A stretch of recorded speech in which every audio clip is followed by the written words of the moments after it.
Hey, Jonathan, my name's JT, and thank you so much for sharing your frustration around job search. You know, going in, nailing the interview or feeling like you're nailing the interview, only to hear nothing from an employer and then getting a form rejection letter is more common than you know. And it's not just happening to you, it's happening to millions and millions of people. And I don't know that I'm necessarily going to make you feel any better right now, but I'm going to try to help you understand what's happening on the other side. So when hiring managers or people bring you in, they're human beings, and even if they decide you're not the right fit, they're generally not going to be rude in the interview. They're going to be nice because they don't like to let people down.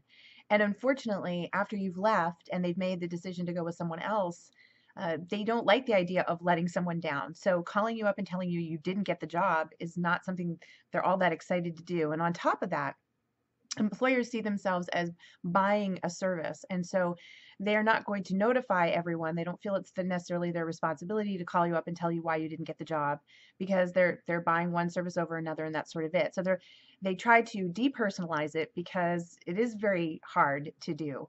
And I know you're thinking, but that's not fair. I took the time out of my schedule to go in and meet with them. They should tell me why I didn't get the job. But you got to remind yourself that you're a business of one selling your services, and not every company you try to sell to is going to explain why they didn't choose you.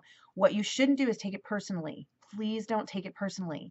Most of the time, what's happened is that there was just a better fit. And so they weren't saying, no, not ever. We never want to work with you, Jonathan. They're saying, no, not today, because we picked a different person.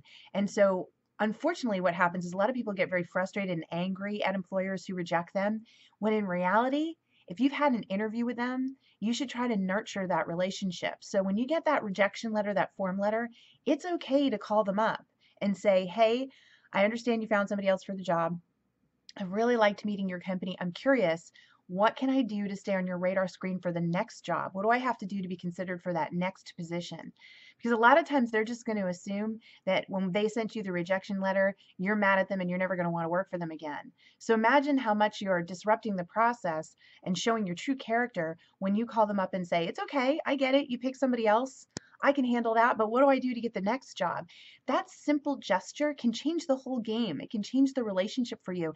Not to mention, you might get some answers as to why you didn't get chosen for the job and what you could do differently next time. So I'm just going to encourage you to think about the overall dynamic there. Try to put yourself in the shoes of the employer and what they go through.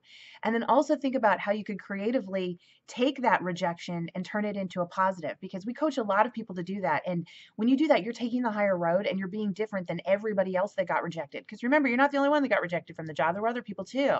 So take the higher road, go a step further, reach out to them and say, it's okay, I get it. I didn't get this job, but what do I do to get the next job? And that's how you really start to build a relationship with them. And then my last piece of advice is anything that you can do to make friends with people who work at an organization really can help you. Over 80% of all jobs are gotten via referral. So using a platform like JobCase here to network and connect with people who work at companies that you're interested in, getting to know them, learning about how they got their job there, taking their feedback on what it takes to get hired, that can also help you for future opportunities there, especially when you reapply for that next job, right? So don't give up. So much of the time people give up. 70% of the time when they get rejected from a company, they never apply to them again. And it's unfortunate because, like I said in the beginning, the company said no, not today. They didn't say no, not ever. It's up to you, though, to figure out what it's going to take to get hired the next time. And when you do that, you're really going to statistically increase the odds that you start getting those callbacks and that you finally get that job you want and deserve, okay? So please don't give up. Please keep at it. Keep posting your questions here. And I really hope this advice helped, okay? All right, take care. Bye-bye.